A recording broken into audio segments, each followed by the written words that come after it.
아이돌 그룹 출신인 BI의 마약 의혹이 소속사 YG 엔터테인먼트의 대표였던 양현석 씨를 정조준하고 있습니다. 마약 전달책인 연예인 지망생을 협박해 입을 막고 경찰과 유착을 통해 BI 조사도 막았다는 의혹이 제기되고 있습니다. 자, 3년 전 BI를 둘러싸고 무슨 일이 있었던 걸까요? 데스크의 사건 추적 더 사건 이종구 사회부 사건 데스크와 함께 알아보겠습니다. 어서 오십시오. 그러니까. 네, 안녕하세요. 자, 이 BI 마약 의혹 사건 드러난 계기부터 좀 설명해 주시죠. 네, 지난 13일이었죠. 연예 매체 디스패치가 처음으로 보도를 했습니다. BI와 연예인 지망생 한모 씨의 카톡 대화 내용을 공개를 한 건데요. BI가 마약류인 LSD 구매를 타진하는 내용입니다. 지난 2016년 나눴던 대화로 추정이 되는데 디스패치가 어떻게 카톡 대화를 입수했는지는 알려지진 않고 있지만 내용을 보시면 그거 화면 환각 보이나요? 여기서 그거는 LSD를 의미를 하고요. 소유를 하고 싶다, 한 100만 원어치 이런 이야기를 하면서 구매 시도를 의미하는 그런 대화 내용이 나왔죠. 네, 저 대화가 맞으면 그냥 사두면 마음이 편해 이미 했다는 의미가 내포되는 거 그런 아닙니까? 의미가 상당히 강합니다. 예. 여기서 그 제보자 한모 씨는 누군가요? 네, 지난 2016년에 YG 소속의 탑 연예인과 대마초를 함께 흡입을 했고 또 혼자서 LSD 투약 혐의까지 합쳐져서 집행유예를 받았던 인물입니다. 네. BI에게 LSD 공급을 부탁받아서 자신은 전달책 역할을 했다 이렇게 주장을 하고 있습니다. 네, 뭐 YG의 연습생이었던 뭐 이런 보도도 있었습니다만 그 부분은 확인이 안 된 거고요. 연습생은 아니고 다른 매체의 연습생이었던 것으로 나왔습니다. 예. 자, 이 한 씨가 제보한 시점 네. 이게 이제 3년 전 사건이잖아요. 네네. 왜 지금 얘기를 했을까요? 그렇습니다. 2016년에 있었던 일이고 그리고 앞서 말한 그런 마약 혐의로 이미 2심까지 갔거든요. 네. 그런데 여기서 자신이 전달책 역할을 했다라고 공개를 하면 네. 그 부분에 대해서도 역시 처벌을 받을 수 있는데 네. 그런 거를 감수하고서도 왜 비실명 공익 제보를 했을까? 이 부분에 대해서 많은 분이 의문점을 가지실 겁니다. 지금까지 구체적으로 그 이유에 대해서 설명을 하지 않고 있습니다만 네. 지금까지 나온 이야기들 조금 정리를 해보면 버닝썬 사건 당시에 이제 경찰과 연예인들의 유착 의혹이 나왔고 네. 그 과정에서 승리의 소속사 YG도 뭔가 잘못된 일을 많이 했을 것이다. 이런 의혹들이 아주 요란하게 나오지 않았습니까? 네. 그런데 지금까지 경찰 수사로는 드러난 게 없죠. 그래서 이 한 씨도 이 버닝썬 사건을 보면서 자신이 기억하는 2016년의 그런 사건이 묻힐까 이런 것이 두려워서 공익 제보를 한 것이 아닌가 이렇게 지금 추정을 해볼 수 있습니다. 예. 그러니까 2016년 8월에 이미 수사를 했는데 그때는 BI가 수사를 받지 않았던 거죠? 네, 그렇습니다. 그 한 씨가 이제 2016년에 마약 혐의로 체포가 됐거든요. 네. 8월입니다. 근데 이제 경찰에서 모두 3번 조사를 받았습니다. 그때 첫 번째와 두 번째 조사에서는 BI에 대해서 언급을 했습니다. 하지만 마지막 3번째 조사에서는 앞서 얘기했던 진술을 번복을 해서 BI가 연루된 건 사실이 아니다. 네. 이렇게 얘기를 했습니다. 그런데 문제는 당시에 경찰은 이미 저희가 봤던 BI와 한 씨가 나눈 카톡 대화 내용을 확보를 해놓고도 BI에 대해서는 전혀 조사를 하지 않았던 거죠. 예, 물론 뭐 진술 번복이 있었다 이거는 사실이라고 하지만 네. 그렇더라도 그 이전 진술, 번복된 진술의 구체성이 있잖아요. 네네. 그리고 카톡 대화도 있고 네. 그러면 통상적으로는 뭐 모바일 검사나 소변 검사를 했어야 되는 거 아닌가요? 그렇습니다. 그 지금 상황을 정리해 보면은 1차, 2차, 3차 조사 결과를 예. 경찰이 수사 보고서로 작성을 해서 BI에 관련된 모든 내용을 다 입력을 했습니다. 네. 그런데 우연의 일치인지 3차 조사 결과 다음 날 검찰에서 연락이 옵니다. 사건을 검찰로 송치를 해라. 네. 보통 이제 경찰이 사건을 마무리한 다음에 일정 기간이 지나서 검찰에 이제 송치를 하지 않습니까? 예. 그런데 3차 조사가 끝난 바로 다음 날 검찰에서 이례적으로 사건을 검찰로 넘겨라. 이렇게 해서 앞서 얘기했던 모든 의혹들, BI와 관련된 의혹들까지 담아서 검찰로 문서까지, 수사 보고서까지 첨부했다. 이런 것이 이제 경찰의 입장인데요. 예. 말씀하신 것처럼 보통 이런 의혹이 나오면 사실은 마약 같은 경우는 증거 포착이 어렵기 때문에 네. 바로 의심만 사거나 다른 사람의 진술이 나오면 바로 간이 시약 검사를 합니다. 네. 저희가 많이 얘기를 나눴죠. 그래서 예. 소변 검사를 하면 어느 정도 일주일치, 이주일치의 그런 마약 투약 정황이 나오고요. 모바일 검사를 하면 국가수에서 정밀 검사를 하면 최대한 1년치 정도의 마약 투약 정황이 나오거든요. 네. 예. 그런 것이 시약 검사나 모바일 검사는 마약 수사의 기본 중에 기본입니다. 그런데 이런 것을 안 했다. 단 한 번도 안 했고 조사도 안 했다. 이것은 상당히 의구심을 낳을 수밖에 없는 대목입니다. 예. 그 아까 검찰로 기록을 다 넘겼다고 했는데 그 받은 검찰이 수원지검인가요? 수원지방검찰청 맞습니다. 네. 자, 자, 그리고 경찰 조사를 받는 한 씨에게 양현석 전 YG 대표가 압력을 행사했다 이런 얘기가 네. 나오는데 네. 구체적인 증거가 있습니까? 그러니까 지금까지는 한 씨의 일방적인 주장이죠. 한 예. 씨가 이제 어떤 진술을 하느냐에 따라서 달라지고 이제 경찰도 양현석 씨를 소환해 조사할 예정인데요. 네. 이제 문제는 3차 조사에서 진술을 했다고 그러지 않았습니까? 예. 근데 그 3차 조사 때 변호사가 동행을 합니다. 예. 그런데 당시 경찰의 그 수사 보고서를 보면 변호사가 한 씨의 진술을 막거나 제지하거나 이렇게 메모를 건네줘서 진술을 조정했다.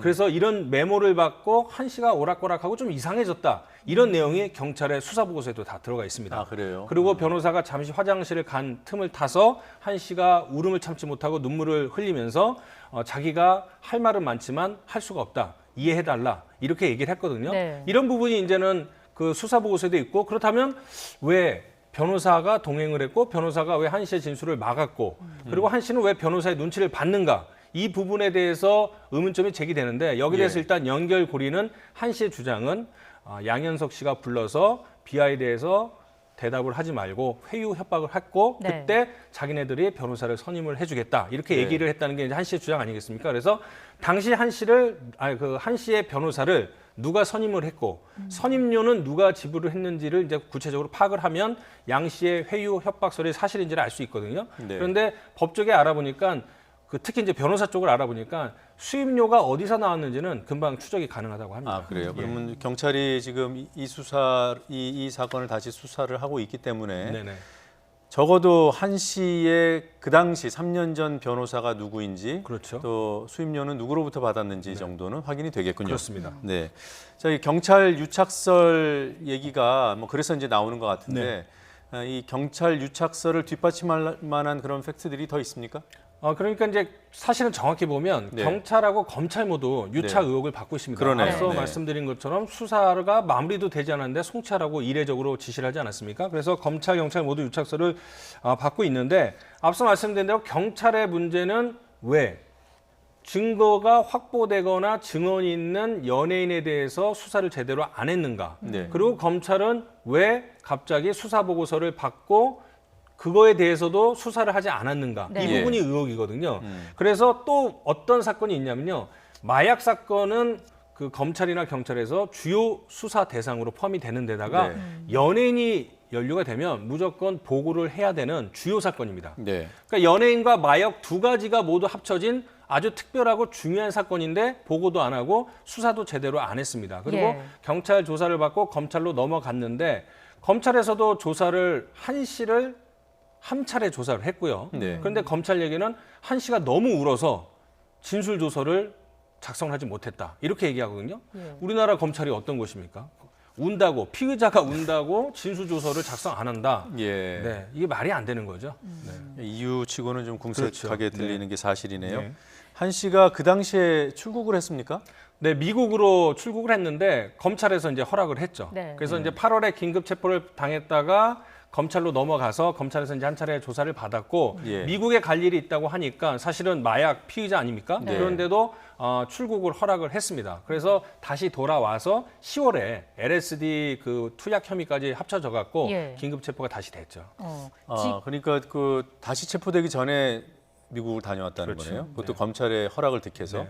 지금은 국내에 없는 거고요. 그러니까 이 사건이 터졌을 당시에는 해외에 체류했다가 예. 네. 15일 날 입국을 했는데 지난주 토요일이었습니다. 그리고 예. 일요일 날 다시 일본으로 출국을 했습니다. 네. 네. 그러니까는 원래 본인의 그 SNS에는 경찰의 조사를 응하겠다 또는 네. 국내로 입국을 하겠으니 조금만 기다려달라 이렇게 했는데 네. 며칠 사이에 다시 입장이 바뀐 것 같습니다. 왜 떠났는지는 이유는 밝히지 않았는데 네. 제가 추정을 할 건데 네. 그러니까 지금 관심이 BI나 YG 쪽으로 가야 되는데 자꾸 이제 자신한테 관심이 쏠리니까 그거에 대한 부담감이 있기 때문에 네. 일단은 자리를 피한 것 같다는 게 1번 추정이고요. 2번은 자신이 이미 2016년에 진술을 할 것도 했고 그 공익 제보를 했는데 예. 그럼 이제 앞으로 남은 과제는 경찰이 수사를 해야 되는 부분이니 네. 자신이 지금 당장은 수사에 협조할 뜻이 없다. 뭐 이런 의미로 추정을 할 수 있을 것 같습니다. 네, 지금 화면에 나오는 그 저 글귀는 네. 본인 SNS에 이 한모 씨가 직접 써서 올린 내용이죠. 그렇습니다. 이제 판매가 아니라 교부이다 이거는 자기가 LSD를 C 딜러에게 샀는데 네. 같은 가격에 줬기 때문에 자기는 판매책이 아니라 전달책 전달책. 또는 교부했다. 그 얘기는 뭐냐면 네. 그거에 따라서 혐의가 조금씩 차이가 나거든요. 그런 예. 것 때문에 아마 설명을 하는 것 같습니다. 그리고 네. 또 일부에서 그 한 씨가 본인의 어떤 이익, 뭐 형이 감해지거나 금전적인 이익을 노리고 이런 폭로전에 나선 게 아니냐라는 그런 비판이 제기되니까 거기에 대한 이제 입장을 그런 의도가 아니라는 것을 본인이 나서서 저렇게 해명하고 있는 것 같아요. 네, 그래서 이제 한 씨가 아마 걱정하는 거는 지금 그 본인에 대한 댓글, 악성 댓글들이 너무 많이 나오고 있어서 그분에 예. 대해서도 이제 정신적인 어떤 피로나 이런 것들을 호소하고 있거든요. 예. 네. 그런 부분도 좀 염두에 두고 있는 것 같습니다. 예. 네. 언제 귀국할지는 현재로서는 알 수 없는 상황인데 귀국을 하면 언론에 좀 공개적으로 나설 가능성이 있겠습니까? 앞서 말씀드린 대로 한 씨는 자신이 본질이 아니라 양현석 씨의 협박, 회유가 본질이고 유착이 중요한 것이다. 네. 이래서 당장은 아마 귀국하지 않을 가능성도 크고요. 또 네. 악플에 워낙 시달리고 있기 때문에 공개석상에서 모습을 드러내서 기자회견을 하거나 이런 것들에 대해서는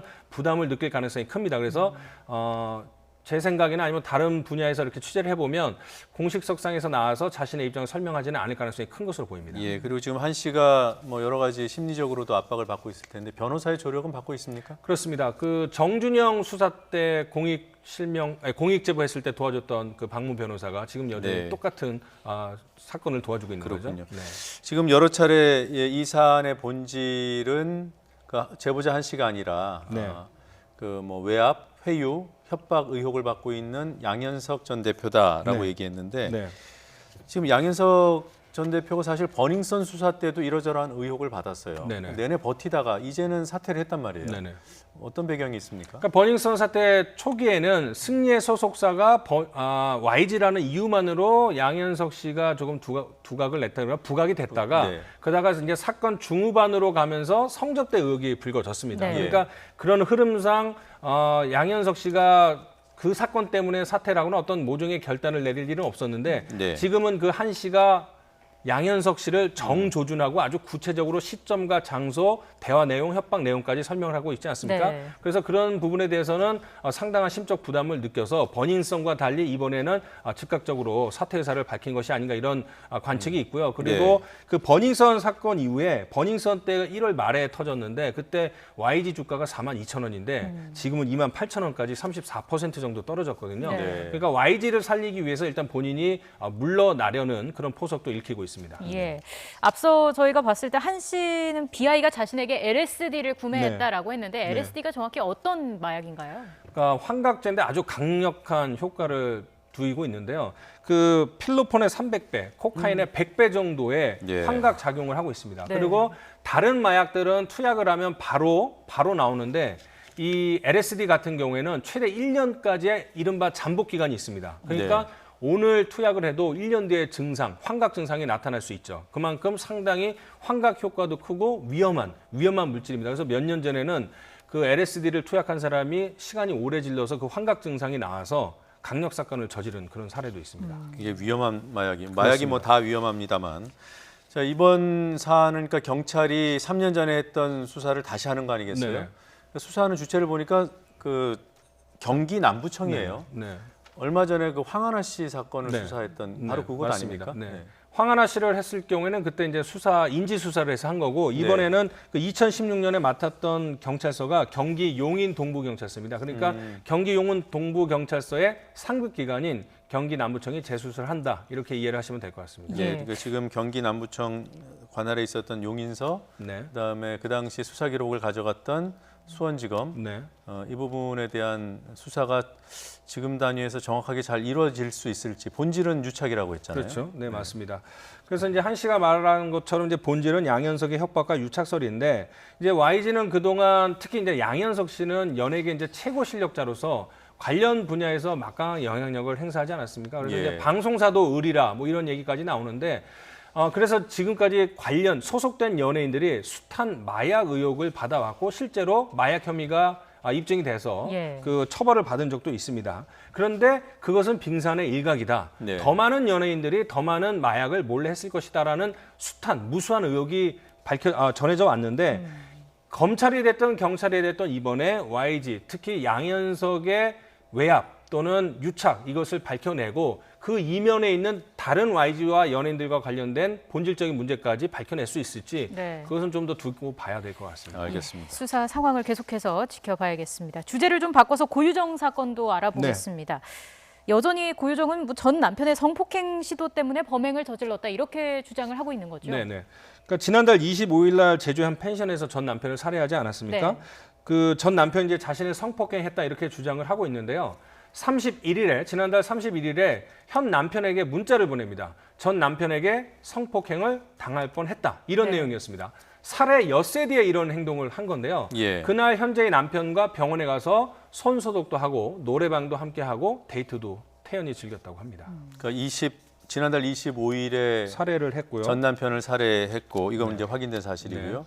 그리고 그로부터 6일 뒤에 현재 남편과 함께 네. 뭐 병원 간 거는 그렇다 치더라도 네. 노래방을 갔어요?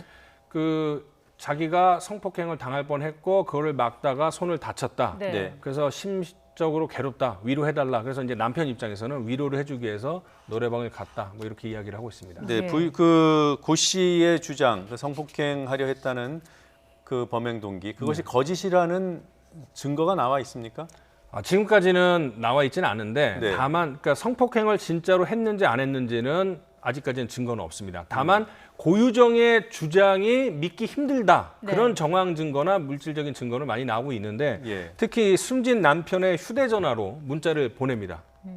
자기가 성폭행한 것은 잘못을 했다. 취업을 해야 되니까 이번 건으로 고소하지 말라고 이미 숨져 있는 남편의 휴대전화로 자기에게 문자를 보냅니다. 네. 그러니까 남편이 며칠 뒤에 자기에게 뉘우치는 문자를 보낸 것처럼 알리바이를 조성을 한 거죠. 그래서 범행뿐만 아니라 범행 이후도 치밀하게 계획을 한 것이 아닌가 이렇게 지금 드러나고 있습니다. 그러니까 예. 자기가 살해한 전 남편의 휴대전화로 자신의 휴대전화로 톡을 문자를 보내고 보내는 거죠. 그렇죠. 그 톡을 자기의 현 남편한테 보여줘서 보여주고, 네. 본인의 알리바이를 그렇죠. 주장을 입증하려 했다는 거죠. 네. 증거 조작, 알리바이 조작 이렇게 예. 볼 수가 네. 있는 거죠. 그래서 경찰이 지금 계획 범죄로 보고 있는 건데 네. 유기된 시신은 아직 못 찾은 거죠. 네, 지금 고유정은 범행 뒤에 전 남편의 시신을 최소 2곳에 이제 유기한 것으로 보이는데요. 네. 바다 그리고 고유정의 본가인 김포 근처 이렇게 2곳으로 추정이 되고 있습니다. 일부는 제주에서 완도로 오는 여객선에서 바다에 버렸고요. 하지만 당연히 찾지 못했고요. 고유정이 이제 범행 자체는 자백을 하고 있는데 본인이 어떤 식으로 접근을 하고 있냐면 자기가 성폭행을 당했기 때문에 어쩔 수 없이 반사신경을 한 것이다. 이렇게 정당방위라는 정당방위를 거죠. 주장을 하고 있는 거죠. 하지만 충분히 살인죄는 적용이 가능하고 범행 도구 또 휴대전화 이런 증거들은 차고도 넘친다는 표현을 하더라고요. 그래서 그래요? 살인죄 적용은 충분한데 다만 아마 검찰 단계 또 재판 단계에 가면 그 성폭행 주장 부분은 여러 가지 정황상 앞뒤가 맞지 않기 때문에 또 예. 신뢰도도 떨어지기 때문에 고유정의 주장에 그칠 가능성이 큽니다. 네. 그리고요, 지금 네. 현 남편의 아들 고유정 입장에서는 의붓아들 그렇죠. 이제 죽었는데 네. 숨졌는데 네, 네. 이것도 경찰도 고유정의 짓으로 보고 있는 건가요? 지금 이 부분은 아직까지 누구의 그 범행인지 뭐 여론에서는 기사가 나니까 추정을 하지만 경찰은 아직까지는 누구의 범행이다 이렇게 단정짓지는 못하고 있습니다. 그래요? 사실은 남편도 아직까지는 용의자 선상에 올라가 있거든요. 예. 네. 그 말씀하신 대로 이제 지난 3월 2일 날 5살 난 고유정의 의붓아들이 숨졌는데 그 제주도에 있는 친할머니 집에서 고유정의 청주집으로 온 지 이틀 만에 숨진 거 아니겠습니까? 네. 당시 이제 질식사로 숨졌는데 이불과 침대 매트리스에서 혈흔이 발견이 됐습니다. 근데 당시에는 질식사 했다라는 그 말만 믿고 그냥 사건을 단순 질식사 처리를 했죠. 예. 그러니까 그 혈흔을 경찰이 그 당시에 못 봤다는 건가요? 그러니까 혈흔도 발견을 할 뻔했는데 문제는 그 고유정이가 그 혈흔이 묻은 모든 침구류를 다 불태웠습니다. 그러니까 네. 증거를 확보를 못한 거죠. 경찰이 초기에 용의선상에 남편을 올렸던 배경은 뭔가요? 그리고 남편 그때 당시에 이제 아기가 그 의붓 어머니인 고유정하고는 잠을 안 자고 아버지하고 단둘이 잤거든요. 네. 그리고 고유정에게 그런 전과도 없고 아버지 함께 잤다고 하고 외부 침입도 없다고 하니 고유정의 남편이 범행을 저지른 것 아니냐는 의심을 사기는 했죠. 그러니까 예. 질식사로 추정을 했는데 이 고유정 사건이 터지면서 다시 되돌아보니 고유정 남편도 좀 의심스럽다. 그 이유는 이제 고유정 남편이 그 현직 소방관인데 네. 심폐소생술을 했다고 주장을 하거든요. 네. 근데 이 사건 터지고 부검을 다시 해봤더니 심폐소생술을 하면은 압박 자국이 있어야 됩니다. 예. 특히 어린이들은 뼈가 약해서 갈비뼈가 부러지거나 이런 부분이 있어야 되거든요. 근데 그런 것들이 없어서 심폐소생술도 하지 않았고 또 여러 가지 정황상 좀 의심되는 부분이 있다 이렇게 주장을 하고 있는데요. 예. 지금 그래픽을 보시면은 경찰서와 남편의 주장이 조금씩 엇갈리고 있죠. 저 CPR이 심폐소생술이죠. 네. 그러니까 심폐소생술 흔적이 없다는 거는 부검 소견이고요. 네, 압박 흔적이 없다는 거죠. 예. 네. 그리고 고유정의 현 남편은 본인이 CPR을 실시를 했고 당시에 현장에 왔던 구급대원도 그것을 확인했다라고 주장하고 있습니다. 그러니까 숨진 아들을 발견하고 119에 신고를 해서 네. 7분 만에 구급대원이 현장에 도착했거든요. 그때 네. 이제는 일지를 쓰는데 구급 일지를 쓰는데 거기에는 부모가 CPR을 실시하고 있었다 이렇게 쓰여져 있다는 거죠. 그러면 이제 구급대원은 그걸 목격을 했다는 거네요. 그렇습니다. 네. 자, 하여튼 뭐 이런 상황에서 고유정의 현 남편은 본인이 용의선상에 올라와 있기도 하지만 일단 이제 아버지로서 네. 아들을 죽인 범인으로 자신의 부인을 지금 지목하고 있는 거죠. 그렇죠. 저희가 누가 의심스럽다, 뭐 누가 범인이다 얘기를 드리는 게 아니라 지금까지 드러난 사건을 보면 네. 현 남편은 아마도 자신과 아이를 졸피뎀을 먹여서 깊은 잠에 빠지게 한 다음에 자신의 아들을 숨지게 한 것이 아닌가라고 네. 현재 남편은 추정을 하고 있는데 문제는 부검 결과 졸피뎀 성분이 나오지 않았습니다. 네. 그래서 졸피뎀을 먹인 것 같지 않다는 게 경찰의 수사 결과인데 네. 거기에 대해서 다시 재반박을 합니다. 당시에 자신은 모발을 염색을 했다. 그래서 졸피뎀 성분이 안 나올 수 있다. 그러니까 다른 곳에 모발을 채취했어야 되지 않느냐. 네. 이렇게 또 항변을 하고 있는 거죠. 그러니까 서로 계속 주장이 엇갈리고 있고 거짓말 탐지기도 했거든요. 네. 근데 거짓말 탐지기에서는 거짓으로 나왔습니다. 아버지의 진술. 아버지의 진술. 물론 이제 뭐 거짓말 탐지기는 증거 능력이 제한되기 그렇죠. 때문에 네네. 그거 가지고 판단을 할 수 없고 또 심폐소생술의 흔적, 압박 흔적이 부검에서 안 나왔다고 해서 또 심폐소생술을 안 했다고 단정할 수도 없다는 그렇습니다. 게 전문가 네, 소견이에요. 맞습니다. 자, 여러 가지 확인해야 될 지점들이 많은 사건 같습니다. 네네. 여기까지 듣겠습니다. 고맙습니다. 고맙습니다.